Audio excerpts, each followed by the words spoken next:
एक बहुत ही फेमस हदीस है कि क़यामत तब तक नहीं आएगी जब तक तुम एक ऐसी कौम से न लड़ लो जिनकी आंखें छोटी होंगी, चेहरे सख्त होंगे और नाक चपटी होगी। उनके चेहरे चमड़े की डाल की तरह के होंगे और वो बालों से बने हुए जूते पहनेंगे। इस हदीस के 600 साल बाद एशिया के बिल्कुल सेंटर में एक ऐसा तूफान उठा जिसने देखते ही देखते आधी दुनिया पर कब्जा कर लिया। अरब के एक छोटे से इलाके मक्का से शुरू होने वाला इस्लाम फ्रांस की सरहद से सिंध तक फैल चुका था। इल्म और दौलत के मामले में मुसलमान दुनिया में सबसे आगे थे, लेकिन मुसलमान अंदर से बुरी तरह टूट चुके थे। खिलाफत दो हिस्सों में बढ़ चुकी थी, बगदाद की अब्बासी खिलाफत और नॉर्थ अफ्रीका की अलमोहाद खिलाफत। अब्बासी खिलाफत के पास सिर्फ नाम की पावर बची थी। पूरी इस्लामी दुनिया पर सिर्फ चंद खानदान हुकूमत कर रहे थे और इनकी आपस में सख्त सियासी और मजहबी दुश्मनियां थी। आपसी जंगों ने इन्हें बहुत वीक कर दिया था और यहीं से शुरू हुई 13वीं सदी, मुसलमानों की तारीख का सबसे दर्दनाक दौर। साल 1206 आज के मंगोलिया में उनान रिवर के किनारे पर ठीक इस जगह पर हजारों सालों से बिखरे हुए खानाबदोश कबाइल एक परचम के नीचे जमा हुए और उन्होंने तेमुजिन चंगेज खान को अपना लीडर बनाया। ये तेमुजिन एक छोटे से मंगोल कबीले के सरदार का बेटा था। सिर्फ 9 साल की उम्र में तेमुजिन ने सब कुछ खो दिया, लेकिन तेमुजिन ने हार नहीं मानी और वो अगले 35 सालों तक सिविल वॉर लड़ता रहा। आखिर 44 साल की उम्र में उसने मंगोलिया के सारे कबीलों को यूनाइट किया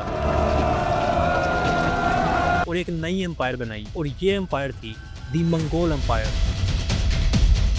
और तेमुजिन ने खुद को चंगेज खान यानी कि पूरी दुनिया के बादशाह का लक़ब दिया और चंगेज खान की यही सल्तनत इस्लामी दुनिया पर अजाब बनकर नाज़िल हुई। मंगोलों और मुसलमानों का पहला आमना सामना साल 1218 में हुआ। चंगेज खान मंगोलिया से निकलकर पूरे चीन को फतह कर चुका था और वेस्ट में मंगोल्स की सरहदें ख्वारिज़मिड एम्पायर के साथ लगती थी, जो उस टाइम पर पूरी दुनिया की सबसे ताकतवर इस्लामी सल्तनत थी। एक दिन 500 मंगोल ताजिरों का एक तजारती काफिला उतरार पहुंचा, जो उस टाइम पर एक ख्वारिज़मी शहर था। यहाँ के गवर्नर कायर खान ने जब इतना कीमती काफिला देखा तो उसके दिल में लालच आ गई और उसने इस सारे काफिले को अपने कब्जे में ले लिया और मंगोल ताजिरों के सर कलंक करवा दिए और उन पर जासूस होने का इल्जाम लगाया। कायर खान उस वक्त के सुल्तान अलाउद्दीन ख्वारिज़म शाह का चचा था, इसीलिए उससे किसी ने कुछ नहीं पूछा। लेकिन जब चंगेज खान को ये बात मालूम पड़ी तो वो बहुत गुस्से में आया। उसने सुल्तान अलाउद्दीन के पास अपने 3 सफीर भेजे, एक मुसलमान और 2 मंगोल। सफीरों ने कहा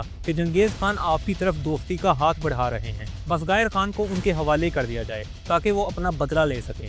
लेकिन अलाउद्दीन ताकत के नशे में इतना गिर चुका था कि उसने मुसलमान सफीर को गद्दार कहकर उसका सर कटवा दिया और बाकी 2 मंगोल सफीरों की दाढ़ी और मूंछ को आग लगा दी और उन्हें दरबारियों के सामने जलील कर बाहर फेंक दिया और सफीरों को इसी हालत में शहर की गलियों से गुजारा गया। ख्वारिज़म की आवाम और दरबारी इन सफीरों पर बहुत हंसे, लेकिन उन्हें ये बात मालूम नहीं थी कि उन्होंने मौत के फरिश्ते को दावत दी है।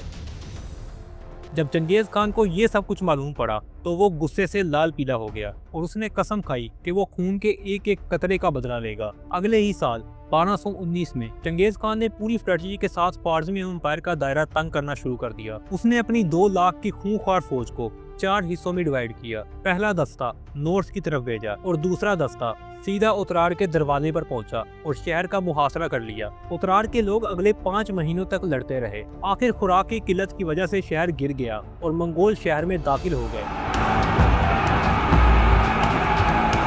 और शहर में घुसकर मंगोलों ने एक भी जानदार को जिंदा नहीं छोड़ा। औरतों और बच्चों के साथ जानवरों को भी कत्ल कर दिया गया। लेकिन ये तो सिर्फ एक शुरुआत थी। अगले ही साल खुद चंगेज खान 2 लाख की फौज लेकर बुखारा के दरवाजे पर आ खड़ा हुआ। उसने शहर का मुहासरा कर लिया। ख्वारिज़म के वो दरबारी जो बेबस सफीरों की हालत पर बहुत हंस रहे थे, वो चंगेज खान की वहशियत से इतने खौफजदा हुए कि उन्होंने शहर के दरवाजे खुद खोल दिए, ये सोचकर कि शायद उन्हें जिंदा छोड़ दिया जाए। लेकिन शहर में घुसते ही मंगोल फौज ने खून की नदियां बहा दी और उतरार की तरह बुखारा में भी एक भी जानदार को जिंदा नहीं छोड़ा गया। इसके बाद चंगेज खान अपने घोड़े के साथ शहर की जामिया मस्जिद में एंटर हुआ और उसने लोगों से पूछा कि क्या ये है बादशाह का महल। तो लोगों ने जवाब दिया कि नहीं, ये अल्लाह का घर है। तो चंगेज खान ने लोगों की तरफ देखा और कहा कि मैं तुम पर अल्लाह का अजाब बंद कराया हूँ। और इसके बाद चंगेज खान समरकंद की तरफ बढ़ा। उसने रास्ते में आने वाले हर गाँव और हर आबादी को राख का ढेर बना दिया और लाशों के ढेर लगा दिए। सुल्तान अलाउद्दीन समरकंद में ही मौजूद था,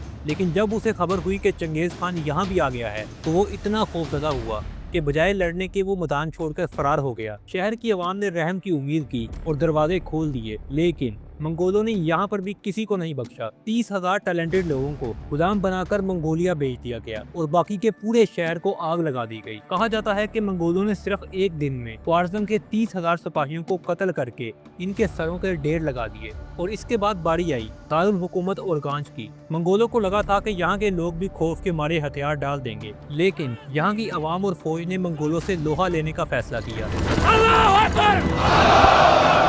और इसका सिर्फ एक रीजन था और वो था सुल्तान अलाउद्दीन का बेटा जलालुद्दीन ख्वारिज़म शाह। जिस वक्त सुल्तान अलाउद्दीन अपनी जान बचाने के लिए फरार हो रहा था, उस वक्त उसका सिर्फ 20 साल का बेटा मंगोलों को रोकने की हर मुमकिन कोशिश कर रहा था। जब चंगेज खान का सामना जलालुद्दीन से हुआ तो उसे अंदाजा हुआ कि उसका सामना अपनी जिंदगी के सबसे सख्त दुश्मन से होने वाला है। जलालुद्दीन ने अपनी आवाम और फौज को इस तरह लीड किया कि मंगोल कई महीनों तक शहर के बाहर बैठे रहे, लेकिन शहर नहीं गिरा। आखिर मंगोलों ने दरिया के बंद तोड़ दिए, जिससे लाखों लोग पानी में गर्क होकर मारे गए। मंगोल शहर में घुस गए, लेकिन जलालुद्दीन ने फिर भी हार नहीं मानी। उन्होंने इतना सख्त मुकाबला किया कि मंगोलों को शहर की एक एक गली पर कब्जा करना पड़ा। आखिर कई महीनों की जंग के बाद शहर गिर गया। जलालुद्दीन किसी न किसी तरह से बच निकला और खुरासान के पहाड़ों की तरफ फरार हो गया। चंगेज खान को लगा था कि जलालुद्दीन भी अपने बाप की तरह फरार हो गया है और दोबारा नहीं लौटेगा, लेकिन जलालुद्दीन ने अगले ही साल गजनी में 70,000 की एक नई फौज खड़ी कर दी। चंगेज खान को जब ये बात पता चली तो उसने गजनी पर कब्जा करने के लिए 30,000 मंगोलों का एक दस्ता भेजा। जलालुद्दीन भी ये सब देख रहा था, लेकिन उसने इस बार दीवारों के पीछे बैठने की बजाय पहला वार करने का फैसला किया। उसने अपनी फौज के साथ काबुल के करीब परवान के इलाके में घात लगाई। मंगोल जब इस इलाके में दाखिल हुए तो जलालुद्दीन की फौज इन पर इस तरह टूटी कि इन्हें संभलने का मौका ही नहीं मिला और यहाँ पहली बार मंगोल कमजोर पड़ गए। चंगेज खान को जब इस हार का पता चला तो वो गुस्से में भी आया और हैरान भी हुआ। ख्वारिज़म की लाखों की फौज जो काम नहीं कर सकी थी, वो सिर्फ 21 साल के जलालुद्दीन ने कर दिखाया था। 80% ख्वारिज़मी एम्पायर पहले ही राख का ढेर बन चुकी थी। लाखों लोगों को दर्दनाक मौत मारा गया था, लेकिन जलालुद्दीन फिर भी झुकने के लिए तैयार नहीं था। आखिर चंगेज खान खुद अपनी 2 लाख की फौज लेकर गजनी की तरफ निकला। जलालुद्दीन जंग के बाद एक अंदरूनी बगावत की वजह से बहुत कमजोर हो गया, तो उसने पीछे हटने का फैसला किया। आखिर जलालुद्दीन अपनी बची कुची फौज के साथ दरियाए सिंध के किनारे पर पहुंचा। वो दिल्ली के सुल्तान से मिलकर मदद मांगना चाहता था, लेकिन अभी उसकी आधी फौज ने ही दरियाए सिंध पार किया था कि चंगेज खान अपनी 2 लाख की फौज लेकर पहुंच गया। अब एक तरफ सिंध का दरिया था और दूसरी तरफ दुनिया की सबसे वहशी फौज। चंगेज खान और उसकी फौज को पूरा यकीन था कि जलालुद्दीन खुद समझौते की बात करेगा, लेकिन जलालुद्दीन फिर नहीं झुका। 21 साल के जलालुद्दीन ने आंखों में आंसू लेकर अपनी बीवियों और बच्चों को हुक्म दिया कि वो दरिया में कूद जाएं, और उन्होंने ऐसा ही किया। जलालुद्दीन अपनी आंखों के सामने पूरे खानदान को डूबते हुए देखता रहा। उसके बाद जलालुद्दीन अपने घोड़े पर सवार हुआ और एक चट्टान पर चढ़कर खुद भी दरियाए सिंध में छलांग लगा दी।